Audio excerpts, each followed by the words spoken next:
자, 우리 옆에분들과 인사하겠습니다. 오늘 정말 잘 오셨습니다. 자, 은혜 받기 원합니다.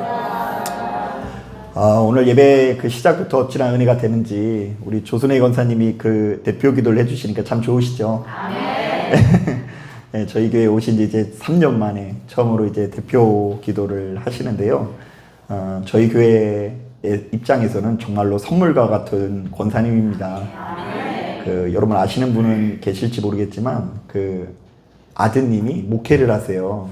그래가지고 저랑 비슷한 연배의 목사님이신 것 같은데, 그래서 이제 저를 볼 때마다 항상 그 아드님 생각하시면서 그 애정어린 눈으로 이렇게 바라봐 주시는 게 항상 느껴져요. 우리 권사님 위해서 기도해 주시고 아무쪼록 주님 만나러 가는 그 순간까지 생명을 누리시기 위해서 정말로 씨름할 때에 충분한 열매 맺는 역사가 나타나게 되시기를 주님의 이름으로 축복합니다.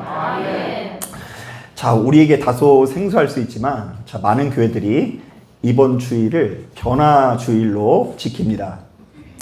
자, 변화주일은 우리 주님께서 산에서 올라가실 때에 주님의 형상이 완전히 변화된 것을 기념하는 주일인데요. 자, 그 내용을 요약해보자면 이렇습니다. 자, 먼저 29절을 보니까 주님께서 기도를 하실 때에 용모가 변화되고 옷에서 뭐가 났다고 이야기하죠? 예, 광채가 났다고 합니다. 뭔가 빛이 났대요. 또한 32절부터 33절을 보니까 예수님의 좌우편에 역사상 가장 뛰어난 선지자였던 엘리야하고 모세가 찾아와서 예수님의 수종을 드는 장면이 담겨져 있습니다. 자, 그래서 바로 이 사건을 기념하는 주일이 변화주일입니다. 자, 그런데 오늘날 이 시대를 살아가는 우리들 입장에서는 이런 의문이 들 수 있어요. 아니, 하나님의 아들 예수 그리스도가 기도하시다 보면 당연히 이런 기적이 나타날 수도 있지. 이게 뭐가 그렇게 특별한 사건이길래 교회는 굳이 변화주일이라는 것을 만들어서 기념하는 것일까? 사실 저는 아주 오랫동안 이 본문에 나오는 이 사건에 굉장히 큰 의미를 부여하면서 저의 영성 생활에 롤 모델로 여겼거든요. 자, 그러니까 바로 이 말씀을 묵상하면서 자, 이른바 사역을 하는 사람은 그 누구보다 열심히 기도해야 되고, 자, 이왕이면 어디 가서 기도해야 되고요? 여러분 교회예요. 저는 산에 가서 기도를 해야 되고 자, 그리고 기도하는 가운데 능력을 받아야 바로 그때에 큰 권능을 행할 수 있다라고 여겼어요. 자, 제가 이러한 확신을 갖게 된 이 몇 가지 계기가 있었는데요. 자, 제가 전도서 때에 그 교회 내에 감사하게도 각종 수련회를 제가 다 인도하다가 자, 피곤한 몸을 이끌고 새벽 예배를 참석하게 되었는데요. 자, 그런데 저를 오랜만에 만나게 된 한 권사님께서 저에게 이런 얘기를 해주시는 거예요. 전사님, 수련회 때 은혜 많이 받았나 봐요. 얼굴에서 빛이 나요. 아멘 해주실 얘기는 아니에요. 자, 게다가 바로 그런 이야기를 듣고 난 이후에 주일 예배 때 제가 대표 기도를 하게 되었는데요. 한 권사님이 예배 드리다 말고 갑자기 그 눈물이 터져 나와서 제가 대표 기도할 때 너무 큰 은혜를 받았다는 이야기를 해주시는 거예요. 자, 그래서 그때부터 제 안에 한 가지 공식이 생겨나게 되었습니다. 자, 첫째, 하나님의 일을 하기 전에는 일단 사정없이 기도하자. 끝까지 들어보세요. 둘째, 죽자 살자 기도하면 내 얼굴에서 광채가 날 것이다. 자, 셋째, 바로 그때 나로부터 성도들이 은혜 받는 역사가 나갈 것이다. 자, 그런데 이렇게 듣기에는 좋은데요. 바로 이런 공식이 제 안에 새겨진 이후에 사실은 제가 굉장히 불안해지고 초조해진 경향이 있어요. 자, 일단 제 생각에 기도의 분량을 충분히 채우지 못했다라는 생각이 들면 불안해지고요. 또한 저의 눈앞에 어떤 확실하고도 대단한 능력이 나타나지 않으면 내가 뭘 잘못했나 하는 생각에 그동안의 모든 사역을 한번 이 복기를 해보는 거예요. 그때 내가 산에서 기도를 안 해서 그런가? 뭐 이런 생각도 들고, 두세 시간 기도를 안 해서 그런가 싶기도 하고요. 스스로를 굉장히 채찍질하면서 저의 20대를 보낸 것 같아요. 자, 그러니까 이게 저의 20대 전부라고 해도 과언이 아닌데요. 자, 저는 사역자로서 제 앞에 놓여진 여러 가지 프로젝트 앞에서 일단은 기도의 분량을 충분히 채우지 못한 것 때문에 항상 불안해했고요. 자, 그에 대한 열매로 얼굴에서 광채가 나길 바랬는데 광채가 잘 나타나지 않아서 이게 좀 속상해했고요. 또한 뭔가 손에서 이 능력이 나가가지고 다른 사람들을 다 일으켜 세워야 되는데 그러지 못한 것에 대한 이 괴로움이 있었다는 것입니다. 자, 그런데 오늘날 이 시대를 살아가는 우리들이 본문에 나오는 내용을 묵상할 때 반드시 고려해야 되는 내용이 있는데요. 자, 본문의 전후 문맥을 보니까 성경은 그 무엇보다 예수께서 경험하시게 될 십자가의 고난을 증언하고 있다는 것입니다. 자, 먼저 우리 다 같이 22절 말씀 같이 한번 읽어볼게요. 시작. 이르시되 인자가 많은 고난을 받고 장로들과 대제사장들과 서기관들에게 버림받아 죽임을 당하고 제3일에 살아나게 하리라 하시고, 자, 이제 곧 있으면 예수께서 고난을 당할 뿐만 아니라 위정자들에 의해서 버림을 당하고 죽임을 당한다는 내용이 담겨져 있죠. 자, 계속해서 23절, 24절도 한번 읽어볼게요. 시작. 또 무리에게 이르시되 아무든지 나를 따라오려거든 자기를 부인하고 날마다 제 십자가를 지고 나를 따를 것입니다. 누구든지 제 목숨을 구원하고자 하면 잃을 것이요 누구든지 나를 위하여 제 목숨을 잃으면 구원하리라. 자, 이번에는 주님께서 제자도를 가르쳐주고 계신데요. 자, 우리가 주님의 진정한 제자라고 한다면 날마다 십자가 위에서 죽어져야 하고, 만일 이 같은 자기 희생과 부인의 길이 동반되지 않으면 결단코 생명을 누릴 수 없다라고 말씀하십니다. 자, 그리고 나서 예수님께서는 기도에 열중하시는데요. 자, 바로 이 기도를 통해서 예수님의 용모와 형상이 변화되는 것을 볼 수 있어요. 자, 그러니까 그 기도를 통해서 그 어떤 때보다 영광스러워지고 이 세상 그 누구보다 아름답고 완전한 형상이 나타나게 된 것이죠. 자, 사랑하는 여러분, 이게 무슨 말인지 아시겠어요? 자, 주님께서는요, 당신의 제자들을 십자가의 길로 초대했을 뿐만이 아니라 자신도 역시 바로 그 십자가의 길을 가기로 작정했을 때에 하나님께서 그런 주님을 가장 영광스럽게 높여주시는 것을 오늘 우리들에게 보여주고 계신 것입니다. 자, 즉 성도가 이 땅에서 가장 아름답고 영광스러운 상태는 내 자신이 죽어질 것을 각오하는 것이라고 할 수 있고요. 우리가 비로소 십자가의 길을 자처했을 때에 진정한 영광을 누릴 수 있다는 이야기를 하는 것입니다. 실제로 우리 주님께서는 이와 비슷한 말씀을 참 자주 하시는데요. 자, 제가 한번 읽어볼게요. 마태복음 20장을 보니까 이런 말씀이 있습니다. 너희 중에 누구든지 크고자 하는 자는 너희를 섬기는 자가 되고, 너희 중에 누구든지 으뜸이 되고자 하는 자는 너희의 종이 되어야 하리라. 인자가 온 것은 섬김을 받으려 함이 아니라 도리어 섬기려 하고 자기 목숨을 많은 사람의 대속물로 주려 함이니라. 요한복음 12장. 내가 진실로 진실로 너희에게 이르노니 한 알의 밀이 땅에 떨어져 죽지 아니하면 한 알 그대로 있고 죽으면 많은 열매를 맺느니라. 자기의 생명을 사랑하는 자는 잃어버릴 것이요 이 세상에서 자기의 생명을 미워하는 자는 영생하도록 보존하리라. 사실 육신의 옷을 입고 있는 우리들은 저마다 주어진 자리에서 우리가 영광스러워지기를 원합니다. 자, 그렇다 보니 이 세상에서는요, 우리가 영광스러워지기 위해서는 무엇이 필요하다라고 말합니까? 일단은 더 큰 힘이 있어야 된다고 요구합니다. 너희가 그냥 너희들의 있는 자리에서 평범하게 살아서는 소용이 없고 더 높은 자리에 올라가고 권세와 능력을 가질 때에 너희들의 삶이 영화로워진다라고 이야기합니다.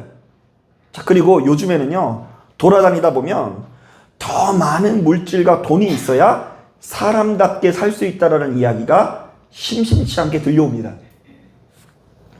실제로 세상은 그렇게 흘러가는 것 같은데요.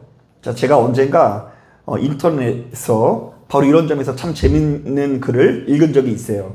자, 첫째, 동창회에서 주도권을 잡는 법. 모임 내내 그저 많이 웃다가 나갈 때 돈을 많이 내라. 자, 이러면 동창회 주도권을 잡을 수 있대요. 자, 마음에 드는 후보의 마음을 얻는 법. 하고 싶은 말이 있어도 어금니를 꽉 깨물고 참고 용돈을 많이 줘라. 시어머니가 며느리의 마음을 얻는 법. 아들한테 잘하라는 이야기 하지 말고 용돈을 많이 줘라. 자, 교회에서 장로가 되는 법. 가끔 교회에 가서 무조건 헌금을 많이 내라. 자, 실제로 어떤 분이 바로 이러한 말씀에 순종해서 진짜 가는 곳곳마다 하고 싶은 말을 3분의 1로 줄이고 지갑을 열었더니 그야말로 인기 폭발했다라는 간증을 한 적이 있어요. 또한 이 땅에 있는 무수히 많은 부모들도 자신의 자녀들에게 바로 이러한 세상 영광을 손에 쥐어주고자 그야말로 혈안이 될 때가 참 많이 있습니다. 부지런히 채찍질해서 자녀들을 성공한 자리로 이끌려고 하고요. 더 나아가서 거액의 유산 상속을 해주는 장면을 떠올리곤 하죠. 자, 이 돈만 주면 얘가 떵떵거리면서 세상 부러울 것 없이 행복해질 거라고 여기는데요. 자, 그러니까 어떻게든 자녀들에게 집 한 채라도 물려주면 좋은 부부고요. 그렇지 못할 때에는 괜시리 자녀들에게 미안해하고 부끄러워할 때가 참으로 많이 있죠. 자, 그런데 안타깝게도 성경이 말하는 영광은 그런 영광이 아닙니다. 자, 주께서 약속하시는 영광은 오로지 희생과 헌신을 통해서 얻는 영광이요. 우리의 눈에 보이지 않지만 누군가 십자가의 길을 자처할 때 얻어지는 영광인 것입니다. 자, 이런 점에서 지금은 소천하신 고 황수관 장로님의 이야기가 생각납니다. 자, 이분은 독실한 크리스찬으로서 수차례의 신앙 간증을 전국을 돌면서 하셨는데요. 자, 한 번은 이분이 이 간증을 하다 말고 정말로 눈물을 흘리면서 자신의 어머니를 그리워하더라고요. 웬고하니까 그 이유는 아주 간단합니다. 자, 지금껏 자신이 살아생전에 자신의 어머님처럼 크고 완전한 사랑을 보여주신 분이 없다는 거예요. 사실 공부로 하면은요, 따지면 엄마가 공부를 많이 했어요? 아니면 황수관 박사님이 공부를 많이 했어요? 제가 힌트를 드렸죠. 박사예요, 박사. 근데 이 박사가 왜 이렇게 배움이 없는 어머니를 그리워할까? 자, 그 이유는 아주 간단한데요. 지금껏 자기가 살아생전에 어머니처럼 크고 완전한 사랑을 보여준 사람이 없기 때문인 거예요. 자, 한 번은 전쟁길에 피난을 가는데 누군가 포탄이다! 포탄이 떨어졌다! 이렇게 외치니까 자신의 아버지는 자기 살자고 아주 날렵하게 길 밖으로 탁 뛰어들어요. 그러니까 아버지가 아기가 있어요, 없어요? 아기는 없어요. 그냥 운동신경이 좋으니까 포탄이다! 이러면서 얼른 탁 피한 거예요. 그리고 나서 사태가 진정하고 되니까 야, 너희들 다 괜찮니? 이러면서 이렇게 올라오시더래요. 자, 그런데 자신의 어머님은 포탄이다 소리를 듣자마자 일단 자기 자녀들을 자기 몸으로 다 껴안는 거예요. 그 대신 포탄을 누가 맞겠다는 거죠? 내가 맞고 나 죽고 너희 살리겠다라는 심정으로 이렇게 했다라는 거예요. 자, 그리고는 그 이후로도 가장 가난하고 배고픈 상황에서도 자신의 자녀들을 제일 먼저 먹이고 입히셨다고 하는데요. 자, 이제 와서 생각해보니 그 누가 자신을 그렇게 아끼고 사랑하겠냐는 것입니다. 그래서 이제는 남부럽지 않은 부와 명예를 가졌음에도 불구하고 어머니께서 베풀어 주신 사랑의 온기를 그리워하고 떠올리면서 그 힘으로 이 세상을 살아가는 거예요. 가만히 보면 육신의 옷을 입고 있는 우리들은 수시로 물질이나 세상의 권세가 가져다주는 안락함, 영광을 꿈꿉니다. 자, 내가 가진 힘으로 가는 곳곳마다 지갑을 열고 밥을 사면 영광스러워질 거라고 여깁니다. 그리고 우리가 그렇게 높은 자리에 올라가기만 하면 무수히 많은 사람들이 찾아와서 복종을 하고 나에게 좋은 것을 가져올 거라고 여깁니다. 하지만 안타깝게도 돈과 권세의 힘으로 모여드는 사람은요, 좋은 친구가 아니라 똥파리일 확률이 높고요. 바로 그 사람은 여러분을 안식하게 하는 사람이 아니라 여러분들을 해하려고 하는 사람일 확률이 높습니다. 자, 그래서 옛말에 이런 속담이 있죠. 정승이 죽으면 문상객이 없어도 정승 때 개가 죽으면 문상하러 오는 사람이 많다. 왜요?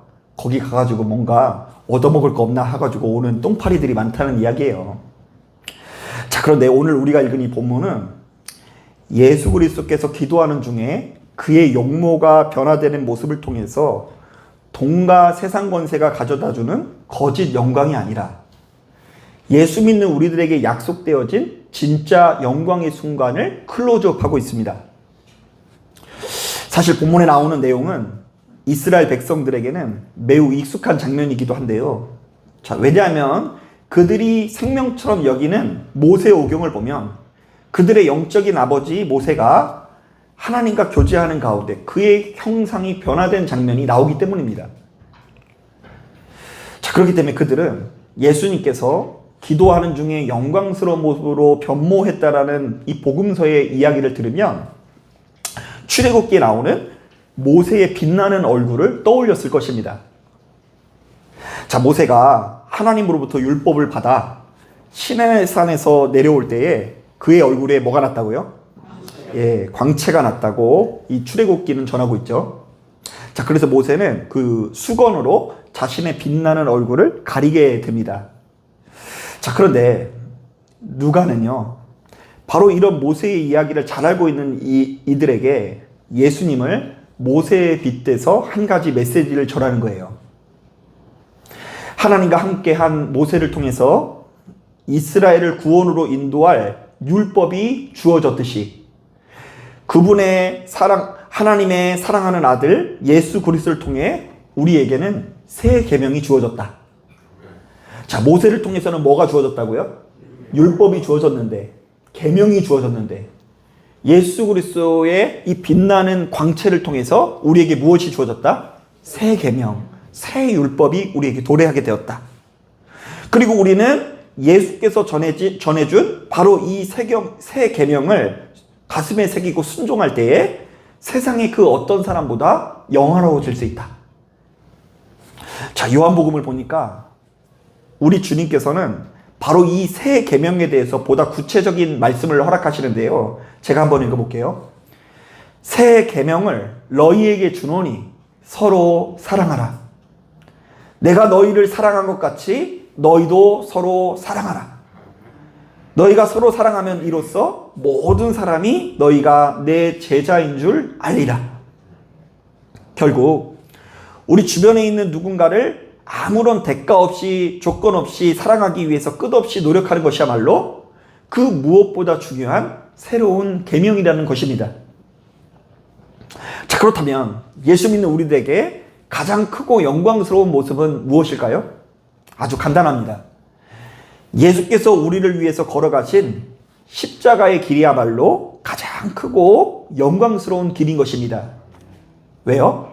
십자가의 길은 누군가를 살리기 위해서 나의 생명마저도 바쳐내는 가장 높은 수준의 사랑의 길이기 때문입니다. 자, 오늘 우리가 읽은 본문에서는 그것을 자기를 부인하는 길이라고 하고요, 제 목숨을 잃고자 하는 길이라고 정의합니다.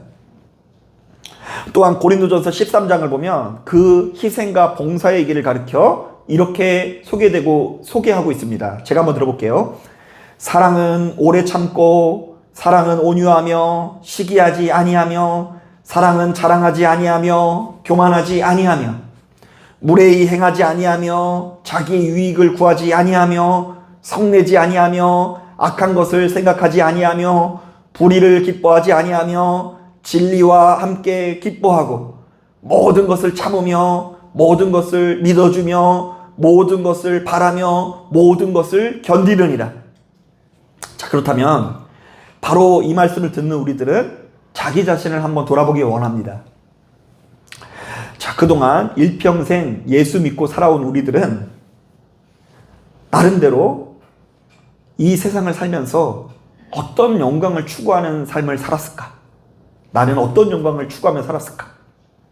자, 나는 겉으로는 예수를 믿는다고 하면서 사실은 세상 영광을 바라고 꿈꾸는 삶을 살았는가? 아니면 진짜 약속되어져 있는 하나님의 영광을 꿈꾸는 삶을 살았는가? 나는 예수를 믿노라 하면서 누군가에게 주로 대가 없이 베푸는 자였는가? 아니면 어떤 조건과 어떤 이 상품을 걸어놓고 누군가에게 그것을 받고자 하는 자였는가? 나는 평상시 예수를 믿노라 하면서 내가 가진 힘과 권세를 이용해서 타인을 굴복시키는 자였는가? 아니면 타인을 위해서 스스로 죽어지는 자였는가? 만약 우리들이 예수를 믿는다고 하면서 매번 거짓 영광에 사로잡혀 우리의 인생을 낭비하면 우리들은 결국 아주 고독하고 괴로운 인생을 맞이하게 될 것입니다. 모든 사람들이 다 떠날 거예요. 내 뜻대로 움직여주지 않는 순간이 도래하게 될 것입니다. 실제로 저도 바로 이것을 제대로 모를 때에는 우리 성도님들에게 참 이상한 요구한 적 많거든요. 나는 목사요, 선지자요, 의인이니까 모두가 나를 따라야 하고 순종해야 된다고 생각을 했어요. 여러분, 목사라는 게 되게 대단한 벼슬이죠. 자, 그래서 이제 나를 따라오지 않는 사람들을 얼마나 불의하게 여겼는지 모릅니다. 이 과정에서 주변 사람들에게 얼마나 많이 실망하고 속상해하고 그야말로 이 사람 저 사람과 쉽사리 절규하면서 손절하면서 지날 때가 많았어요. 왜요? 의인인 나를, 목사인 나를 누군가가 따라오지 않기 때문입니다. 그런데 어느 날 은혜를 받고 제 자신을 정직하게 마주해 보니까 저만큼 큰 죄인이 없더라고요. 왜냐하면 저는 평상시에 목사란 이유로 우리 성도님들에게 얼마나 많은 것들을 받고 있는지 몰라요. 맨날 밥을 먹어도요, 계산을 주로 누가 하는 것 같아요? 제가 하는 경우는 많이 없고요. 제가 하려고 해도 못하게 하시더라고요. 우리 성도님들이 다 계산을 해서 제가 받기만 하는 사람이고요.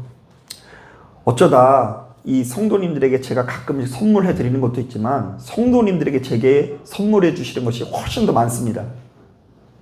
자, 나름대로 최대한 자제하는데도 불구하고 여전히 목사란 이유로 섬김을 받고 대접받는 자리에 설 때가 참 많아요. 자, 그래서 오늘 말씀에 의하면 하나님께 보셨을 때 이 교회에서 가장 초라하고 작은 사람은 저일 거예요. 아무리 강단에서 제가 잘난 척하면서 이렇게 이야기를 하고 있어도 궁극적으로 맨날 받기만 하니까요. 여러분, 우리가 착각하지 말아야 하는데요. 세상에서는 많이 받는 자가 힘이 센 사람이죠. 많이 주는 자는 힘과 능력이 없으니까 그렇게 뺏기는 거라고 생각합니다. 자, 그러나 믿음 안에서는 정반대예요. 많이 받는 자가 초라한 자고 많이 주는 자가 영광스러운 것입니다. 그래서 오늘 본문에 나타난 이 예수님의 영광스러운 변화는 자신에게 있는 가장 소중한 생명을 누군가에게 바치기로 작정한 예수 그리스도에게 나타난 영광의 상급인 것입니다. 자, 사랑하는 여러분, 저는 이 자리에 참석한 저와 여러분들이 얼굴에서 빛이 나고 영광스러워지길 바랍니다. 또한 저와 여러분들의 가정이 영광스러운 가정이 되길 바랍니다. 그런데 우리가 어떻게 해야 영광스러워질 수 있을까요? 남들이 부러워할 만한 집에 살고 차를 타고 다니는 것이 아니요. 남들이 부러워할 만한 모피 코트를 입고 다니는 것도 아닙니다. 그리고 여러분 어딘가 가가지고 특히 여자분들 막 아름답게 시술을 받는다고 해서 우리들이 영광스러워지는 거 아니에요. 우리가 살아생전에 할 수 있는 한 최고의 사랑을 베푸는 것이 진짜 영광인데요. 바로 이 사랑은 자기 유익을 구하지 않고 계산기를 두드리지 않고 받으려고만 하는 사랑이 아니라 주기를 작정하는 사랑이고요. 즉 예수 그리스도의 십자가에 동참하는 성도야말로 진짜 영광을 누리는 것입니다. 사랑하는 여러분, 바로 이러한 말씀에 귀를 기울이시고 우리 내면에 만연해 있는 세상 권세와 거짓 영광에 대한 욕망과 때를 벗어버리시고 오늘 본문을 통해서 주께서 제시하는 진짜 영광스러운 길, 날마다 나 자신이 죽어지고 양보하고 믿어주고 등을 토닥여주면서 위로해주는 그런 십자가를 짊어지는 삶을 살아가시는 저와 여러분들이 되기를 주님의 이름으로 축복합니다. 아멘. 자, 기도하겠습니다.